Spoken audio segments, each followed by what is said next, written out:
vendre des aliments dans la rue ou dans les marchés.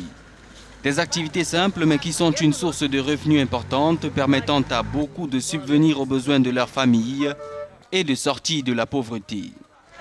C'est le cas dans ce marché de Saint-Louis au Sénégal.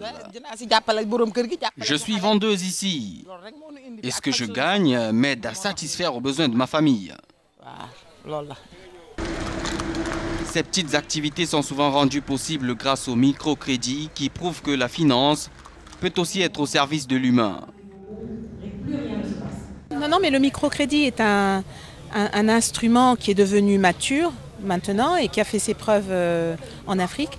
Effectivement, c'est souvent un tremplin pour accéder à l'entrepreneuriat, développer une entreprise et puis avoir le profil qui permet d'accéder à d'autres modes de financement.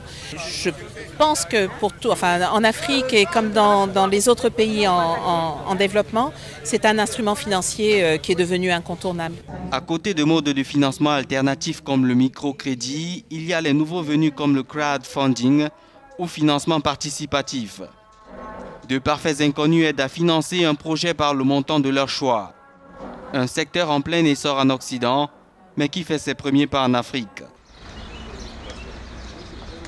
Une fois qu'on arrive à adresser ce cadre de financement alternatif, participatif, c'est une opportunité qui est incroyable. Quand on regarde juste le montant des remittances envoyés par la diaspora, plus de 60 milliards de dollars, on se dit que si une partie de cette aide était allouée à du crowdfunding, ça ferait des miracles. De la même manière, si une portion croissante de l'aide au développement était allouée en forme de financement des PME par exemple, l'impact, à mon sens, serait complètement colossal. Obtenir un crédit pour débuter son activité se révèle souvent difficile, voire impossible pour beaucoup d'Africains. Grâce à des modes de financement alternatifs, certains commerces, certaines start-up et entreprises ont pu voir le jour, sortant ainsi de nombreux Africains du chômage et de la pauvreté.